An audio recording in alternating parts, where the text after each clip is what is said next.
always tell it like it is. That's the bottom line. If you just living to exist, you on borrowed time. Don't ever let them take your soul. No, no, no. Don't ever let them take your soul. No, no, no. That's the bottom line. That's the bottom line. Yeah, that's the bottom. That's the bottom line. That's the bottom. That's the bottom. That's the bottom. That's the bottom line. That's the bottom. It's wonderful for us to live these great lives, right? But it's wonderful to hear somebody like Larry, the esteem that he has. You know what he said to me, Jimmy? The regard that he holds you. Jimmy, you know what right? he said to me? He said to me when I was in Costa Rica with him for the Super Bowl party, he said, "Gerry, you made me a better person." That's a big honor. And you know, we kind of just crack each other up all the time. And it's great. We're together 10, 15 times a year, laughing, catching up with family. I went to his kid's wedding, Larry Jr. What a great time I had. Yeah. So it's all great win-win. You know what I mean? We're getting old. Yeah. Yeah. His wife is a wonderful woman. Diane is a savior, yeah. Oh my goodness! So we start talking, and he's all jokes and making everybody laugh. He really commands a lot of attention. He's a very charismatic guy. But his wife and I started to talk, and we were talking about the fact that they've been married for 39 years. He met her when she was 16. Yeah, which is such a rare thing right now for a couple to be married so long. I mean, I've been married for 24 years, and people say to me, "Wow, that's incredible," right? And so everybody at the table started asking her, "What's the secret? What's the secret to being able to stay married for so long and to clearly be happy with each other and to still be in love?" And everybody started making guesses. And she was like, "Yeah, a little bit of that, a little bit of that." And then I looked at her and I said, when you have God in your relationship, you can do anything. Right. And she goes, "That's the one. That's it. That's what." And then Larry jumps right in. Right. Yeah, man. He said, once I gave it up to God, once I said, I'm gonna follow you and I'm gonna do what you want me to do with my life, everything changed for me. Because, he had his own difficulties. We all have difficulties, right? I think certain people get to that line and they go the other direction, and then guys like us, we get to the line and we erase it and we move it a little further and a little further, and we keep pushing what's okay, So, but to hear him talk, we think it's okay, and we got bad wiring, as I like to say. I like that. I like that. But the way he talked about you, and the way and the clear admiration, friendship, real, true friendship. When you see his face light up, I just thought that was fantastic. That was what I wanted to talk to him about all night, was that connection. Not about the fight, not about anything else, was just that connection, Well, he's a great guy, and he's got a great family, and his in-laws are great, and it's listen, when you've been in the ring with a guy for that many rounds, you got to like each other after that, because it wasn't easy. It was a tough go. Especially all the racism that was going on and the things that they were talking about back then. I mean, he had his mailbox blown up. It was crazy time. Yeah. Well, I mean, and of course, you had a whole bunch of people feeding right into it, right, to fill their pockets. Yes, sir. The more of that, we know our friend with the crazy hairdo. He would play any card he could play. Your friend, not my friend. Hey, play any card he could play, right? Yeah. But like many fighters, right? So like Arturo Gatti found Mickey Ward in the ring, right? And they brought the best out in each other. They brought each other's careers to another level.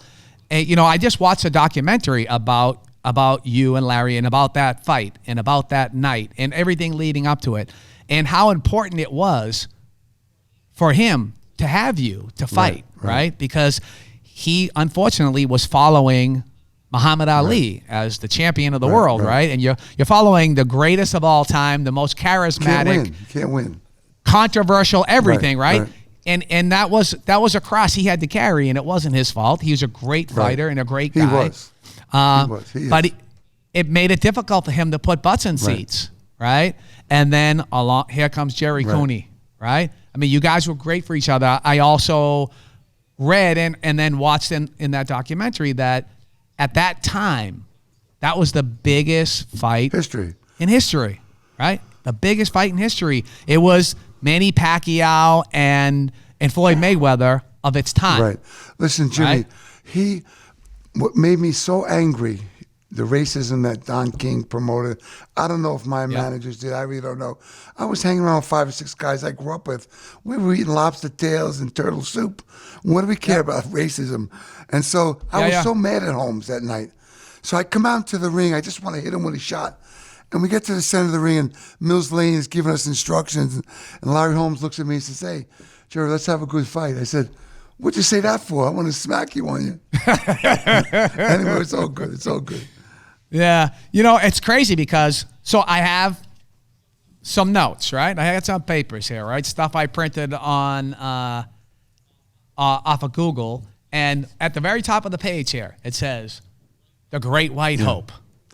I don't even know if you could say that anymore. Well, you know, that was a lie. Right? My wife sent away for that. So crazy. My wife sent away for the, took some saliva and sent it away. And what we found out is that my grandfather's mother was African-American. So nice, it was nice. a lie. Yeah, that's great. It was a lie. See, I like this better. I like Gentleman Yeah, me Jerry. too.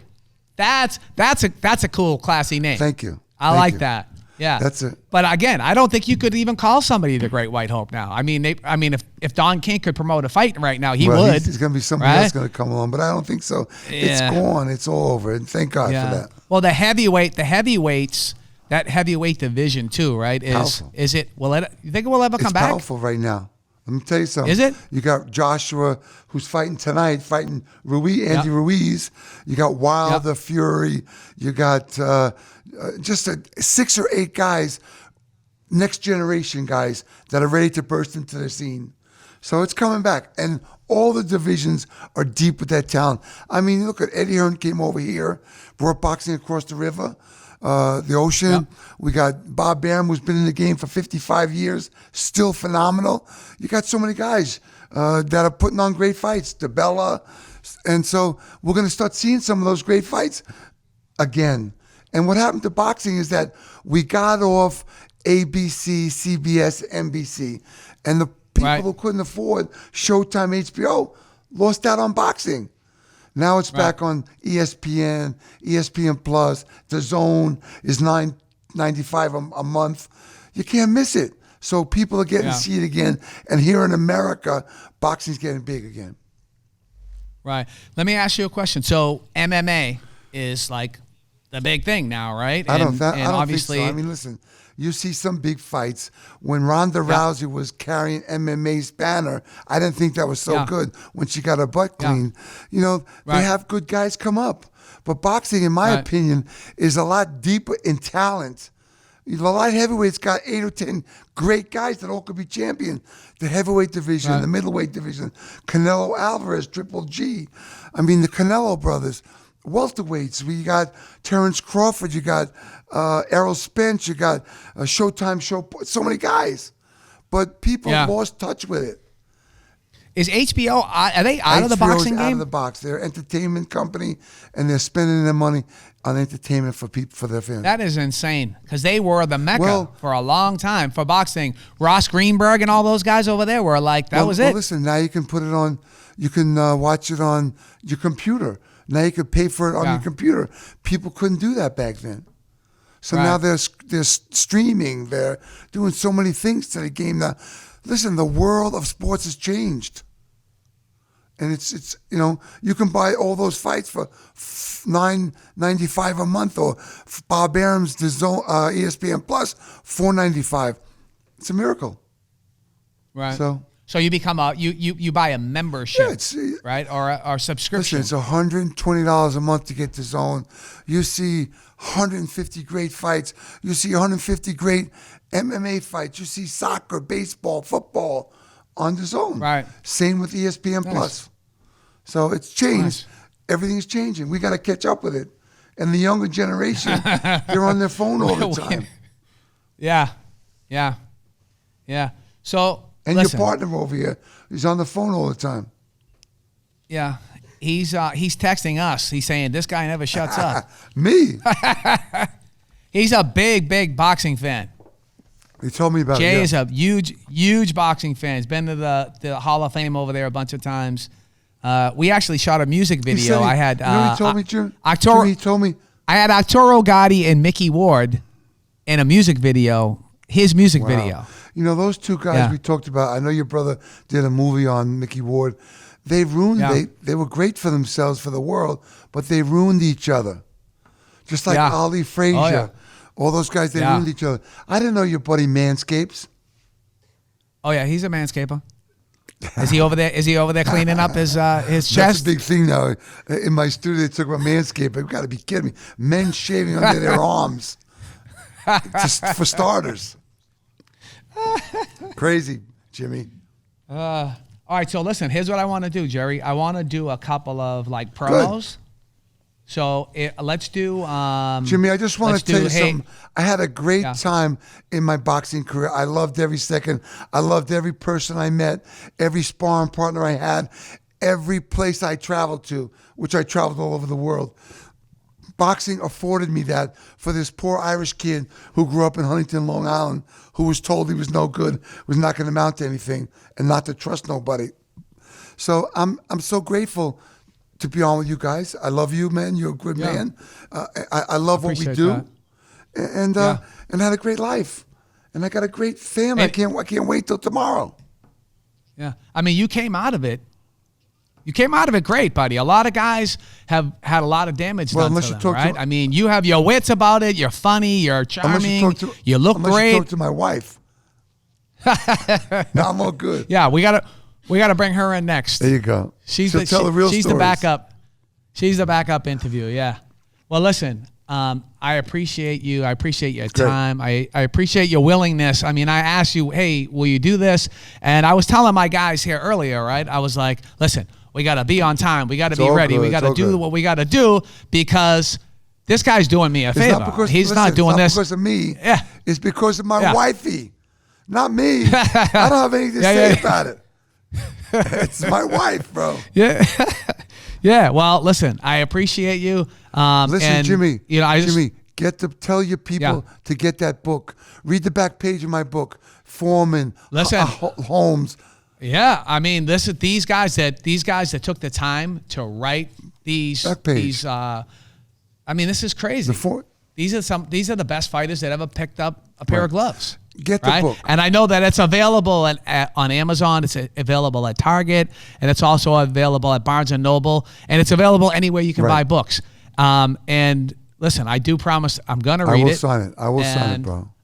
You're going to sign it, but I'm not reading it until Look you at that good-looking guy in that book cover. I mean on the book cover. I mean on the book cover, bro. Yeah. He's a handsome kid. No doubt about it. This is a great picture, and I love the medal of the Virgin Mary around your neck. That's beautiful. Yeah, and I love a contender in the ring, a champion. You're gonna love this story, Jimmy, and so will your readers. So will your listeners. I mean, I already love the story because I already know this. So I've read a number of books that people I know wrote.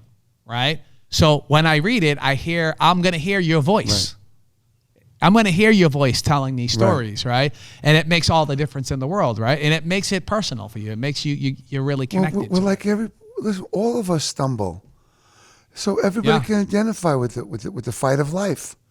But we have to get up and move forward. A lot of people stay on the ground, and I got up and made a commitment to myself. To the two hardest words in my life. One was commitment. And the other toughest word for me was work. I hate those two words. But we're here, baby, and we're making it. You're the best. Love you, baby. You are the best. I love you too. Okay, so also what I want to do is I just want to remind people of where they can find you on your social media. So on Instagram, it's Gerry A. Cooney, and on Twitter, it's at Gerry Cooney. Right. And then also I want to remind people that they can find your book, Gentleman Gerry, at Amazon, Target, Barnes & Noble, and everywhere books are sold. BarnesandNoble.com, Amazon.com, like you said, any books where books are sold. And it's a great read. It's a fast read, nice read. And I'm not going to tell you the ending, but it's a happy ending. Hey, and there's lots of pictures. Well, that's very important for me because I don't read. So if you like me and you like pictures, there are lots of pictures in there. And you know something?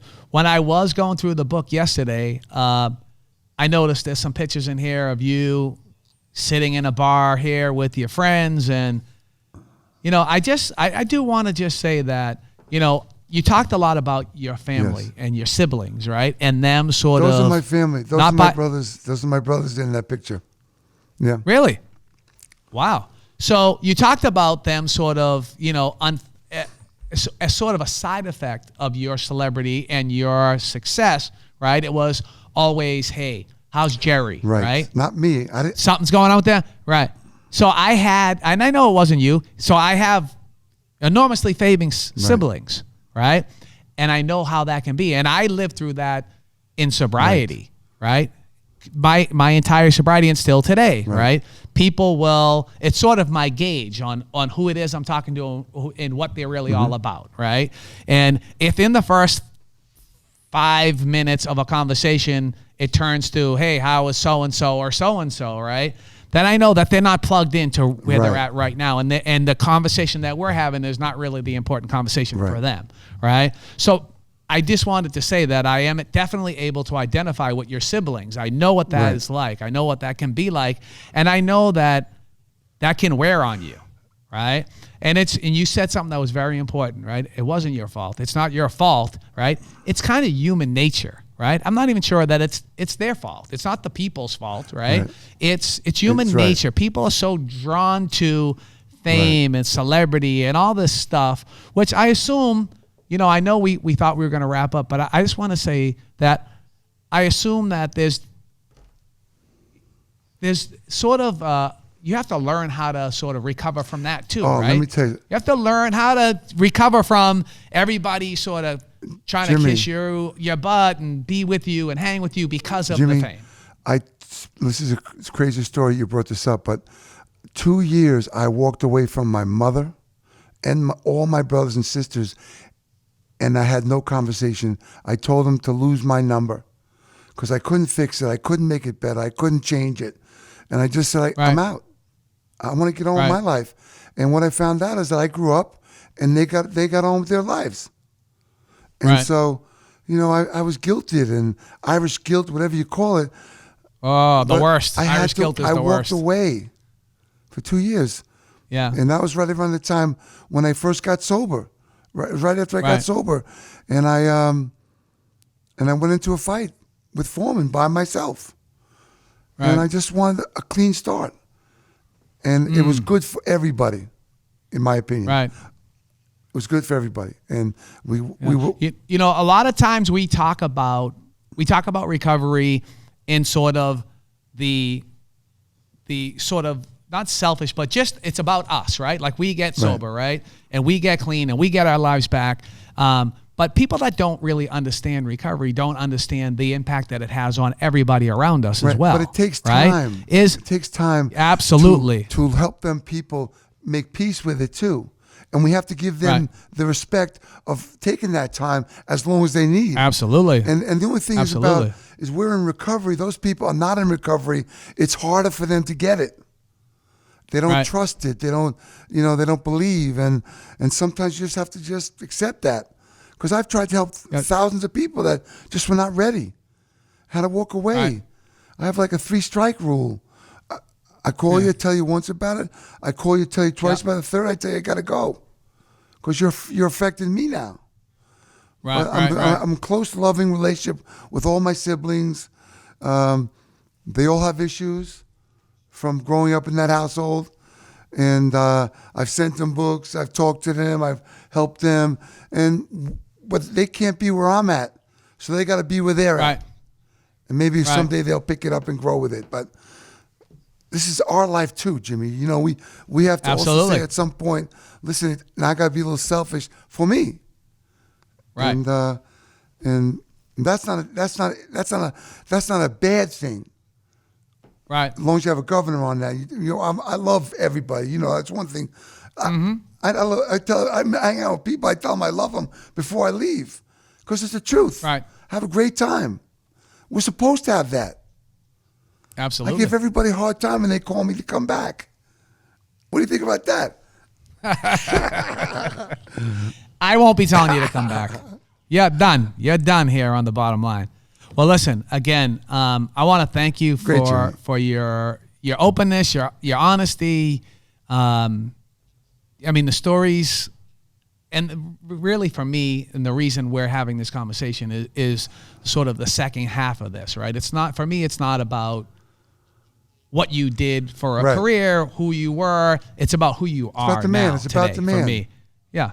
Oh, man. And it's been an absolute pleasure getting to know you. It's been an absolute, I look forward to the times that we spend together. And I love when I look at my phone's ringing and it's Gerry Cooney calling me, right? I'm like, yeah. Not because it's Gerry Cooney, who was the number one contender and fought Larry Holmes. Because to be quite honest with you, it's like I don't remember anything. I've been hit in the head too many times. But it's about the guy that I met. It's about the guy that smile, right? That smile is magical, right? I'm not good with smiling. I talked about it on one of my other podcasts, right? I have joy in my heart. Right. I'm full of joy. I love my family. I love my friends. I love recovery. I love the Lord. But sometimes it's hard for that joy I feel inside to translate to here. Well, let me tell you something, right? Jimmy. You don't have that problem. Let me tell you something. So I'm envious of that. When I was 17, I had a deviated septum. I couldn't breathe through my nose. Had to breathe through my mouth. 1 year ago, I had my nose fixed. I had to learn to breathe through my nose again. You can smile. You got it in. You got all that joy inside there. Come on. It's a gift that we have. To share that. Yeah.